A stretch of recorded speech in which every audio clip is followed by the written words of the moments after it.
السلام عليكم ورحمة الله وبركاته. الحمد لله وكفى وسلام على عباده الذين اصطفى. أما بعد فأعوذ بالله من الشيطان الرجيم. بسم الله الرحمن الرحيم. إن عدة الشهور عند الله 12 شهرا في كتاب الله يوم خلق السماوات والأرض منها أربعة حرم ذلك الدين القيم فلا تظلموا فيهن أنفسكم صدق الله العظيم. شكرا محمد رسول الله. اللهم صل على محمد وعلى آل محمد كما صليت على إبراهيم وعلى آل إبراهيم إنك حميد مجيد. اللهم بارك على محمد وعلى آل محمد كما باركت على إبراهيم وعلى آل إبراهيم إنك حميد مجيد. الحمد لله. উপস্থিত সম্মানিত মুসলিম کرام, আল্লাহ রাব্বুল আলামিনের দরবারে লক্ষ কোটি শুকরিয়া আদায় করছি যে মহান রব্বুল আলামিন আমাকে আপনাকে মায়া করে ভালোবেসে অন্যান্য মানুষ থেকে যাচাই বাছাই করে আল্লাহ সুবহানাহু ওয়া তাআলা পবিত্র শাবান মাসের প্রথম জুমা মসজিদে আসার নামাজের আগে কিছু কথা বলার এবং শোনার তৌফিক প্রদান করেছেন। এই জন্য মহান রব্বুল আলামিনের দরবারে দিল থেকে কালিমাতুশ শুকর আদায় করছি। সকল আলহামদুলিল্লাহ। আলহামদুলিল্লাহ। এই মাসটা হচ্ছে পবিত্র শাবান মাস। শাবান মাস হচ্ছে রমজান মাসের আগের মাস। এই জন্য আজকে আলোচনা করব শাবান মাসে আমাদের কি করণীয়, কি আমল করব শাবান মাসে, শাবান মাসের ফজিলত কি। শাবান মাস হচ্ছে আদি মাসের ৮ নম্বর মাস, অর্থাৎ অষ্টম মাস শাবান মাস। শাবান মাসের পরের মাস হচ্ছে রমজান মাস। এই শাবান মাস রজব এবং শাবান এই দুই মাসের মধ্যে রাসূল সাল্লাল্লাহু আলাইহি ওয়াসাল্লাম থেকে ধরে এই পর্যন্ত সাহাবায়ে কেরাম, তাবেঈন, সালেহিন সবাই এই দুই মাসে রমজানের জন্য প্রস্তুতি নিতেন।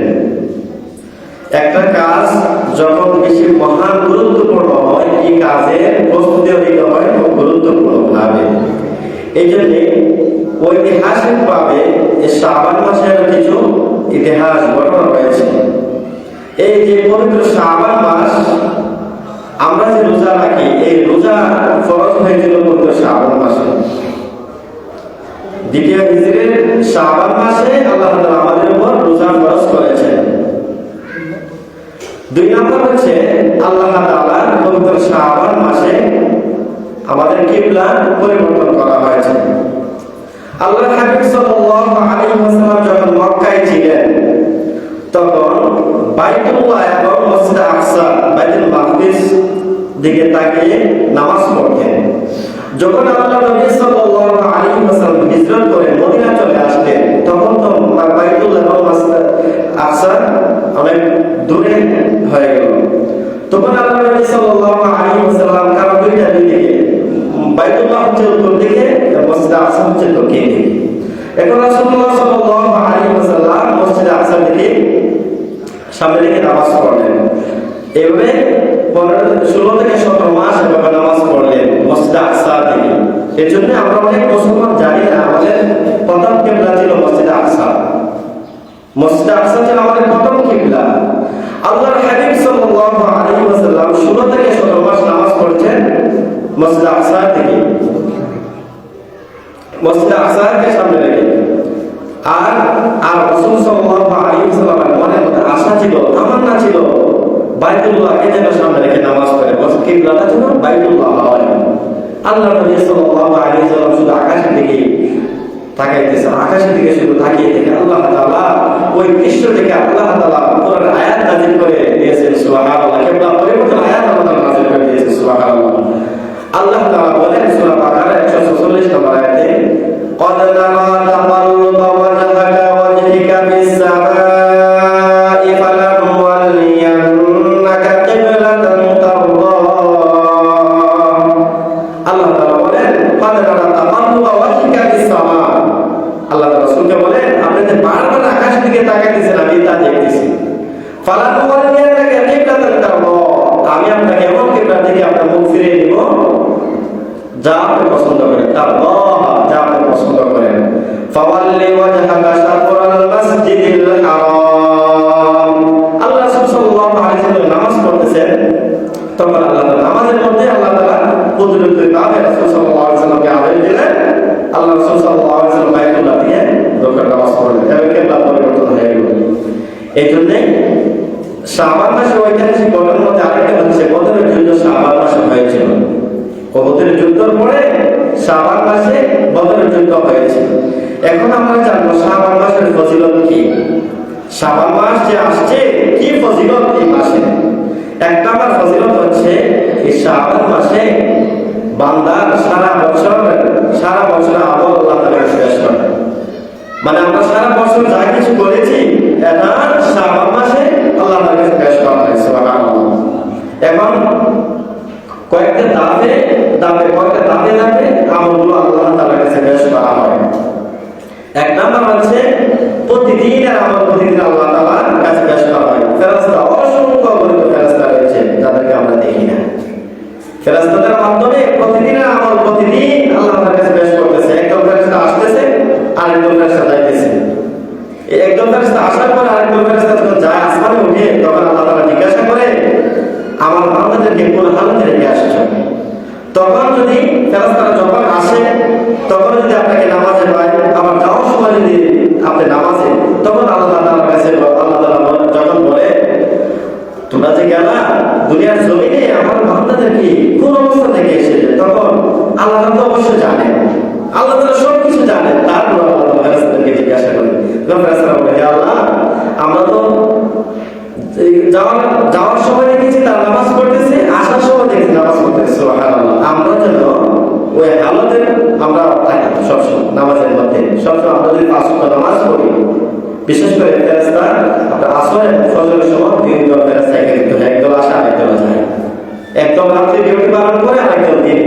এই জন্য আমরা যখন 5 ওয়াক্ত নামাজ পড়বো, তখন আল্লাহ তাআলা আমাদের ফেরেশতারা আমাদের রিপোর্টটা ভালো দিবে যে দেখে আসছে আমার বান্দারা নামাজ পড়তেছে, সুবহানাল্লাহ।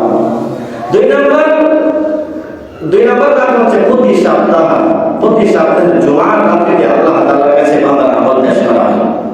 এই যে ভাইরা আমরা জুমার রাতে সারা সপ্তাহ তো আছে, তারপর জুমার রাতে একটু আমাদের পরিমাণ আমরা বাড়িয়ে দিই। কারণ আপনার আমল যদি আল্লাহ তাআলার কাছে পেশ করা হয়, যদি খারাপ অবস্থা হয়, যদি আল্লাহ তাআলার কাছে ফেরেশতারা বলে ও আল্লাহ আপনার বান্দারা তো দেখছি, আপনার বান্দাকে আমি দেখেছি সারা সাথে শুধু সে আপনার নাফরমানি করেছে, আপনার যে হুকুম আহকাম পালন করে নাই, তাহলে আপনার অবস্থা কি হবে? এই জন্য এক নম্বর দাম হচ্ছে প্রতিদিনের আমল প্রতিদিন পেশ করা হয়। 2 নম্বর দাম হচ্ছে সপ্তাহের জুমার রাতে আল্লাহ তাআলার কাছে বান্দার আমল পেশ করা হয়। 3 নম্বর হচ্ছে শাবান মাসে বান্দার আমল পেশ করা হয়, সুবহানাল্লাহ। এই জন্য ভাইরা এই শাবান মাসে আমরা গুরুত্ব দিতে হবে। শাবান মাসে আমরা গুরুত্ব দিতে হবে। নবী সাল্লাল্লাহু আলাইহি ওয়াসাল্লাম এই শাবান মাস সম্পর্কে বলেছেন, শাবান শাহরি ওয়া রমাদান শাহরুল্লাহ। শাবান মাস হচ্ছে আমার মাস, আর রমাদান মাস হচ্ছে আল্লাহ তাআলার মাস। আল্লাহর হাবিব সাল্লাল্লাহু আলাইহি ওয়াসাল্লাম সারা বছর রমজানের পরে যে মাসের মধ্যে বেশি রোজা রেখেছেন, সবচেয়ে বেশি রোজা রেখেছেন এই শাবান মাসে, সুবহানাল্লাহ। শাবান মাসে বেশি রোজা রেখেছেন। শাবান মাসের মধ্যে আল্লাহ তাআলা বান্দার গুনাহ মাফ করে দেয়, সুবহানাল্লাহ। আল্লাহ রাসূল সাল্লাল্লাহু আলাইহি ওয়াসাল্লাম বলেন, ইন্নাল্লাহা লা ইউযাইউ ফি লাইলাতিন নিসফি মিন শাবান ফায়াগফিরু লিজামিই খালকিহি ইল্লা লিমুশরিকিন আও শাহিদ। আল্লাহ তাআলা ইন্নাল্লাহা লা ইউযাইউ ফি লাইলাতিল ইসমি শাবান, শাবান মাসের মধ্য রজনীতে, শাবান মাসের মধ্য রজনী অর্থাৎ শবে বরাতের রাতে আল্লাহ তাআলা বান্দাদের প্রতি বিশেষ দৃষ্টি দেন। আল্লাহ তাআলা সমস্ত সৃষ্টিকে মাফ করে দেয়। সুবহানাল্লাহ। আল্লাহ তাআলা সমস্ত বান্দাকে মাফ করে দেয়। শুধু দুই শ্রেণীর লোকে, এক নাম হচ্ছে মুশরিক, যারা আল্লাহর সাথে শিরিক করে তাদেরকে মাফ করেন না। দুই নাম্বার হচ্ছে যারা বিদ্বেষ পোষণকারী, যারা বিদ্বেষ করে, হিংসা বিদ্বেষ আছে না, এটা যারা করে, এই দুই শ্রেণীর লোককে আল্লাহ মাফ করেন না। মারাত্মক কিন্তু সবাইকে আল্লাহ মাফ করে দেয়, কিন্তু যারা মুশরিক, যারা শিরক করে তাদেরকে আল্লাহ মাফ করেন নাই। এটা শিরক হচ্ছে সবচেয়ে বড় গুনাহ। ইন্না শিরকা লাযুলমুন আযীম। শিরক হচ্ছে সবচেয়ে বড় গুনাহ। এই যে ভাইরা আমার, যত দিন যাচ্ছে, যত নামাজ বাড়তেছে, এজন্য আমাদের ঈমান আমরা যাচাই বাছাই করতে হবে, আমাদের ঈমান ঠিক আছে কিনা। আমরা যদি আল্লাহ তাআলার সাথে শিরক করি, আল্লাহ তাআলা ধন সম্পদ রিজিক সবকিছু মালিক আল্লাহ, সন্তান দেওয়া মালিক দেওয়া সবকিছু আল্লাহ, আমরা যদি মনে করি কোন ব্যক্তি দিয়ে তাহলে শিরিক করলাম, শিরিক করলাম, আমার ঈমান চলে যাবে। কিন্তু আমি বুঝতে পারবো না আমার দাড়ি টুপি জুতা সব ঠিক আছে, কিন্তু আমার ভিতরে ঈমান নাই। ঈমান তো ভাই শুধু বলি, এটা তো দেখা যায় না। এই যে ভাইরা আমরা আমাদের ঈমানটাকে সবসময় আমার ঈমানের উপর অটল থাকতে হবে। আপনি মনে করতে পারেন আপনার সব ঠিক আছে, দাঁড়িয়ে তো ঠিক আছে, আমি নামাজ পড়তেছি, 5 ওয়াক্ত নামাজ পড়তেছি, আমার ঈমান নাই, তা বুঝতেছি না। এই জন্য আমরা এক নাম্বার হচ্ছে শিরিক থেকে আমরা বাঁচবো, দুই নাম্বার হচ্ছে আমরা হিংসা বিদ্বেষ করে কোনো লাভ নাই। হিংসা করো না, হিংসা মারাত্মক, হিংসা অহংকার খুব একটা ঘৃণিত কাজ। এই জন্য আল্লাহ তাআলা শাবানের মধ্য রজনীতে যাদেরকে মাফ করবেন, সমস্ত সৃষ্টিকে মাফ করবে, কিন্তু দুই শ্রেণীর লোককে মাফ করবেন না। এক নম্বর যে যারা শিরক করে মুশরিক, দুই নম্বর হচ্ছে বিদ্বেষ পোষণকারী। 4 নম্বর হচ্ছে শাবান মাসের ফজিলত। আগামী বছর যারা যারা মৃত্যুবরণ করবে তাদের নাম লেখা হবে শাবান মাসে। শাবান মাসে আপনি আগামী বছর যারা যারা মৃত্যুবরণ করবে তাদের সকলের নাম লেখা হয়, যারা যারা মৃত্যুবরণ করবে তাদের নাম লিস্ট করা হয় শাবান মাসে।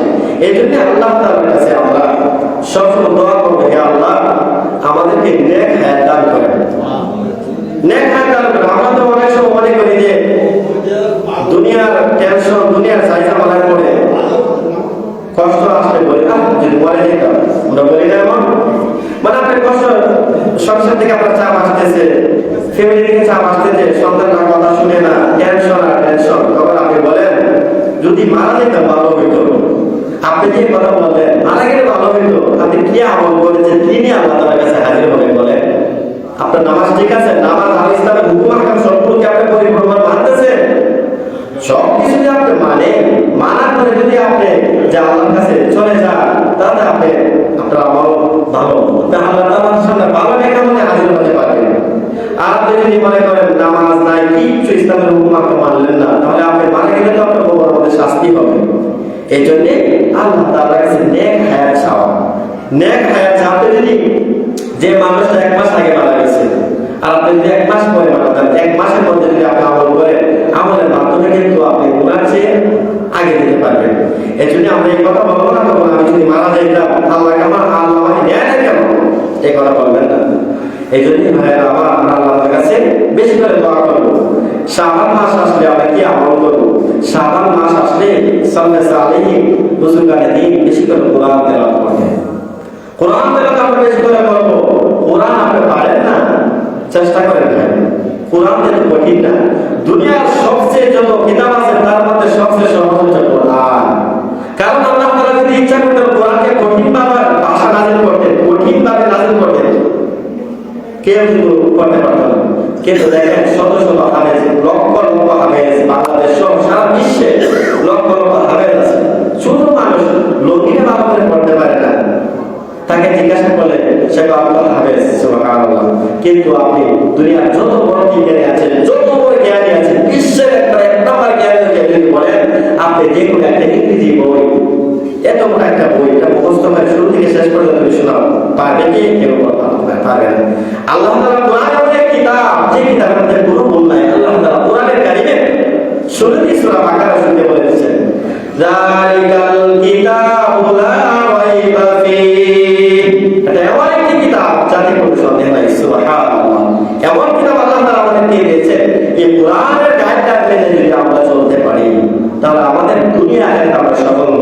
কিন্তু আমরা তো কোরআনের হুকুম মানতেছি না ভাই। এই জন্য কোরআন এমন একটি কিতাব যে কিতাবের মধ্যে একটা বিন্দু পরিমাণ ভুল নাই। একটা জবরকে বলতে পারবে যেখানে ভুল আছে। একটা নুক্তা বা দেখতে পারতেছে, একটা নুক্তা দিতে হয়, একটা নুক্তা দিতে হয়, এই ভুলটাকে বলতে পারবে যেখানে ভুল হয়েছে। তাহলে কিন্তু দুইটা নুক্তা, এই নুক্তা পরিমাণে কে বলতে পারবে না। আর কাফেররা নবী সাল্লাল্লাহু আলাইহি ওয়াসাল্লাম যখন কোরআন নাযিল হইল তখন তারা বলে এটা মুহাম্মদের বানানো, এটা বানানো, এটা ওই বানানো। আগে কিন্তু আরবের যুগেরা ভালো ভালো সাহিত্যিক ছিল, আগে সাহিত্যিকরা ছিল, আরবি অনেক কবিতা পাঠক তারা দক্ষ ছিল। তাদেরকে আল্লাহ তাআলা চ্যালেঞ্জ করে বলেছেন, তোমরা যদি আমি যে আমার নতুন উপর যে কোরআন নাযিল করেছি এটাকে মিথ্যা বলো, তাহলে তোমরা তার মতো ছোট্ট সূরা, কোরআনের মধ্যে ছোট্ট সূরা আছে ইন্না আতাইনাকাল কাউসার, এটার মধ্যে একটা ছোট্ট সূরা বানিয়ে নিয়ে আসো। তাদেরকে আল্লাহ তাআলা শপথ দিয়েছে, তারা একটা শব্দ বানিয়ে আনতে পারে না। সুবহানাল্লাহ, কোরআন এরই মজা। আপনি দেখবেন কোরআন যত তেলাওয়াত করা হয়, কোরআন যত তেলাওয়াত করা হয় তত ভালো লাগে। আপনি গল্পের বই পড়েন, ইতিহাসের বই পড়েন, যত পড়েন একবার পড়ছেন আর ভালো লাগে না, এটা পড়ছি গল্প আমার জানা আছে। কিন্তু কোরআন কারীম দেখেন ইমাম সাহেব প্রত্যেক ৫ ওয়াক্ত নামাজের মধ্যে সূরা ফাতিহা তেলাওয়াত করতেছে। কারণ কি বিরক্ত লাগছে এই পর্যন্ত কে বলতে পারবেন? একজন মানুষ সুর নাই, তেলাওয়াত সুন্দর না, মানে সুরটা একটু মোটা, আল্লাহ তাআলা সবাই শুনে একটা দিয়ে দেয়, সুর ভালো না, তারপরে কেউ বলে না যে আল্লাহ এর কি পড়ে না। এটা আল্লাহ তাআলা কোরআনের এই মর্যাদা, সুবহানাল্লাহ। এই যে ভাই, কোরআনকে যদি আপনি আমল করে নিতে পারেন, কোরআন যদি আপনি পড়েন, ওই কোরআন আপনার জন্য সুপারিশ করে জান্নাতে নিয়ে যাবে, সুবহানাল্লাহ।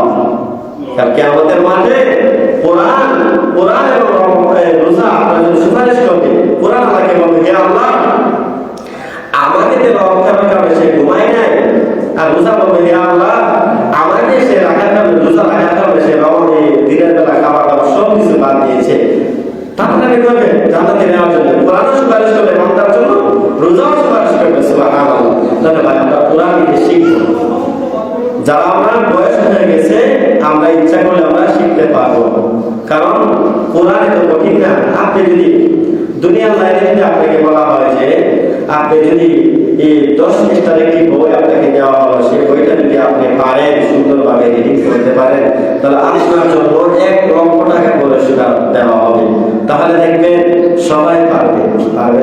কিন্তু আল্লাহ কোরআন শিখলে একটা হবে 10টা নেকি, সুবহানাল্লাহ। আর দুনিয়া আমাদের মধ্যে তো নেকি আছে বলেন, একটা করে বললে 10টা নেকি, আর রমজানে বললে ডাবল নেকি, সুবহানাল্লাহ, 70 গুণ বেশি, সুবহানাল্লাহ। তাহলে কোরআন আপনি পারেন না, চেষ্টা করেন। আপনি 6 মাস অথবা শিখতে দুনিয়া থেকে চলে যান, তাতে আল্লাহকে বলতে পারবে, আল্লাহ আমি ছোটবেলা মসজিদে যাইনি, শিখতে পারিনি, কিন্তু এই বয়সে আমার যখন বুঝ হয়েছে তখন কি আমি শিখতেছি, চেষ্টা করতেছি। আল্লাহ তাআলা চেষ্টা করার কারণে আল্লাহ তাআলা আপনাকে মাফ করে দিবেন, সুবহানাল্লাহ। নামাজ আপনি পারেন নাই, সূরা কেরাত কিচ্ছু জানেন না, আপনি এমনি নিয়ত পাবেন, রুকু করেন, সিজদা করেন, আল্লাহ তাআলা কবুল করবেন। কবুল করলে শুধু তাই নয় যে আপনি শেখার চেষ্টা না করলে শুধু আমি সিজদা দিয়ে রুকু করলে হবে, আপনি চেষ্টা করতে হবে। চেষ্টা যখন করবেন আল্লাহ তাআলা আপনাকে কবুল করবেন। এই জন্য ভাই আমরা নিজে কোরআন তিলাওয়াত করব, যারা আমরা পারি না শেখার জন্য চেষ্টা করব। প্রতিদিন দুনিয়ার জন্য তো আমরা কত সময় ব্যয় করি, ফজরের পর থেকে নিয়ে সন্ধ্যা হওয়ার আগ পর্যন্ত শুধু আমার সাংসারিক কাজ, আমার সাংসারিক কাজ কেন লাগে? আপনি দুনিয়া চলতে গেলে যতটুকু লাগে ততটুকু চলে। একটা মানুষ মনে করে যে একটা মানুষ তার টাকার নিষেধ, তাকে শুধু টাকা অর্জনের জন্য আল্লাহ তাআলা বানাইছেন না ভাই। আখিরাতের নেক আমল যদি আপনি অর্জন না করেন, নেক আমল নিয়ে কবরে না যান, তাহলে পরকালে কিন্তু আপনার শাস্তি হবে। পরকালে যখন আপনি চলে যাবেন, মারা যাবেন, তখন আর আপনি আসতে পারবেন না। এই জন্য শাবান মাসে আমরা বেশি করে কোরআন তেলাওয়াত করব, এবং এই মাসে রমজানের জন্য প্রস্তুতি নিব, এবং এই মাসে আমরা রোজা রাখার জন্য চেষ্টা করব। আল্লাহ হাবিব সাল্লাল্লাহু আলাইহি ওয়াসাল্লাম এই মাসে বেশি রোজা রেখেছেন, এবং আল্লাহ তাআলার কাছে এই দোয়া আমরা করব, আল্লাহুম্মা বারিক লানা ফি রজব ওয়া শাবান ওয়া বাল্লিগনা রমাদান, আল্লাহুম্মা বারিক লানা ফি রজব ওয়া শাবান ওয়া বাল্লিগনা রমাদান। আমরা আল্লাহর কাছে বলবো, আল্লাহুম্মা বারিক লানা, হে আল্লাহ তাআলা আমাদের বরকত দান করেন, ফি রজব ওয়া শাবান, রজব ওয়া শাবানের বরকত দান করেন, ওয়া বাল্লিগনা রমাদান, রমাদান পর্যন্ত আমাদেরকে হায়াত দান করেন। আল্লাহ তাআলার কাছে দোয়া করতে হবে। আমরা যদি দোয়া না করি তাহলে আল্লাহ তাআলা দিবে। আল্লাহ তাআলা এমন এক সত্তা যার কাছে না চাইলে উনি রাগ করেন। সুবহানাল্লাহ। আর আমাদের দুনিয়ার সিস্টেম হচ্ছে আমরা যদি বারবার কারো কাছে চাই উনি রাগ করেন, দমন দিয়ে বলে যে তোমাকে কয়টা টাকা দিয়েছে, নিজের আপন সন্তানকে দমন দিতে হয়, কারণ রাগ উঠে বারবার যখন আপনি 100 টাকা দিলেন তো সন্তান কতক্ষণ পরে আসলে আপু 100 টাকা দিলেন, মজা কেমন আপনার মন মাসগুলো যত ভালো থাকে আপনি দমন দেবেন কয়বার টাকা দিয়েছে তোমাকে। কিন্তু আল্লাহ তাআলা এমন এক সত্তা যার কাছে না চাইলে তিনি রাগ করেন, চাইলে আল্লাহ তাআলা খুশি হয়। সুবহানাল্লাহ। এজন্য আমরা আল্লাহ তাআলার কাছে বেশি চাইবো, আল্লাহ তাআলার কাছে আমরা চাইবো এবং রমজান মাসের জন্য আমরা প্রস্তুতি গ্রহণ করবো। আল্লাহ রাব্বুল আলামিন যেন আমাদেরকে আমরা গুনাহ ছেড়ে দিব, গুনাহ ছেড়ে দিব। গুনাহ নিয়ে যদি আমি আপনি কবরে যাই তাহলে শাস্তি মারাত্মক হবে। এখানে কোনো টাকা পয়সা আপনার বংশের মর্যাদা আপনার কিচ্ছু কাজে আসবে না। আমি কে? আমি এখানে পরিচয় দিতে পারবো না যে আমি মুসলিম, ইমাম সাহেব যেন আল্লাহ আমাকে মাফ করে দেন। না না, নবীর মেয়ে নবীজি বলছেন ফাতেমাকে, ফাতেমা তুমি কবরে যদি আমার নাম বলো যে আমি নবীর মেয়ে, আমাকে শাস্তি দেও না, এরাও হবে না। তা আমি আপনি কি ভাই? আমি আপনি কি দুনিয়া কবরে আযাব কোটি কোটি টাকা দিয়ে মাফ করা যায়? তাহলে তো বিশ্বের যত বড় বড় দলিল আছে তারা কোটি কোটি টাকা দিয়ে কবরে আযাব মাফ করে দেন। এই জন্য ভাইরা আমরা প্রত্যেকে বুঝমান, প্রত্যেকে জ্ঞানী, আমরা পাঁচ ওয়াক্ত নামাজ সমূহ আদায় করি এবং হক হালাল মেনে চলি, মা বাবার কথা মতে চলি, মা বাবাকে সম্মান করি, ইজ্জত করি, তাদের খেদমত করি এবং কোনটা হালাল কোনটা হারাম এগুলো তাহকিক করে আমরা চলি। পাঁচ ওয়াক্ত নামাজ পড়ে মিথ্যা কথা ছেড়ে দেই, হিংসা বিদ্বেষ অহংকার সবকিছু ছেড়ে দেই। আল্লাহ তাআলা আমাকে আপনাকে সকলকে যেন তৌফিক দান করে। সকল আমিন। ওয়া আখিরু দাওয়ানা আলহামদুলিল্লাহি রাব্বিল আলামিন।